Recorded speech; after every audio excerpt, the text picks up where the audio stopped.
tayo po'y mag-aaral ng salita ng Diyos.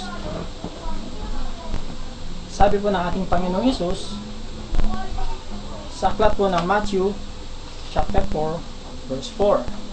Sabi niya, hindi lamang sa tinapay nabubuhay ang tao, kundi sa bawat salitang namumutawi sa bibig ng Diyos.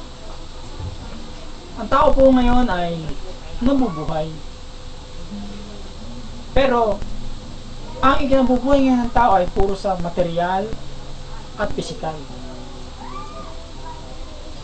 Meron pong 5 pangangailangan ng tao. Ang 5 pangangailangan ng tao, unang-una ay pagkain, food.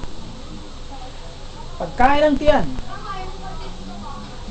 Ang kanin, ang gulay, ang karne, ang isda, prutas, at iba pa. Yun yung pagkain ng tiyan. Pangalawa ay pananamit.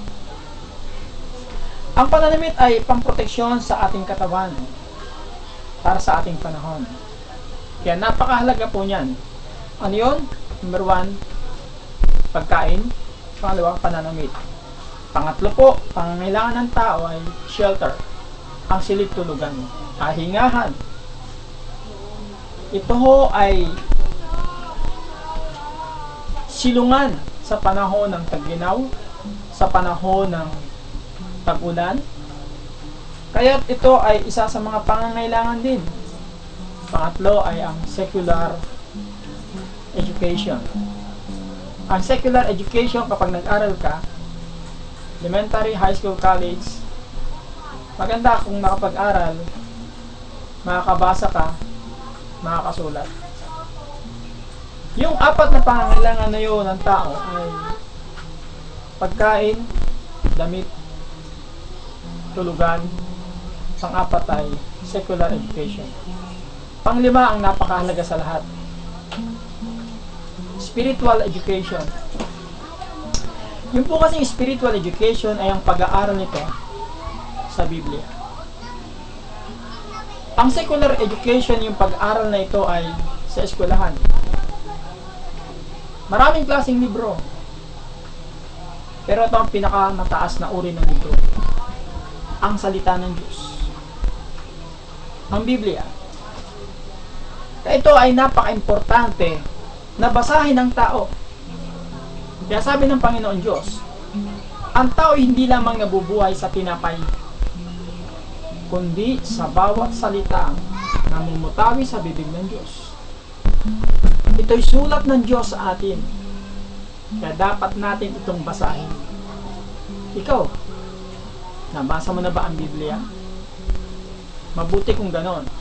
Kapag binabasa mo ang Biblia, pinakakain mo ang iyong puso. Pag kumakain ka ng mga tinapay, kanin, ulam, etc., pinakakain mo ang iyong tiyan. Pag nag-aaral ka sa eskwelahan, pinakakain mo isip mo. Pag nag-aaral ka ng salita ng Diyos, pinapakain mo puso mo. Pag ang tao hindi nag-aral ng salita ng Diyos, mapapansin ninyo, kumpleto sa pagkain,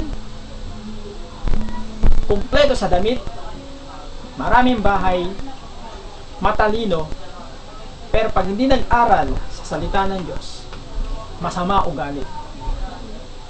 Kaya kailangan mag-aral pa rin ng salita ng Diyos. Dito mauhubog ang ating pag-uugali. Itatama ng Diyos na lumalang sa atin ang ating pag-uugali. Kaya kailangan nating magbasa ng Biblia. Napakahalaga po nito. Kaya sabi po ng ating Panginoong Hesus, ang tao hindi lamang nabubuhay sa tinapay, kundi sa bawat salita na namumutawi sa bibig ng Diyos. Kaya dapat tayo magbasa ng salita ng Diyos.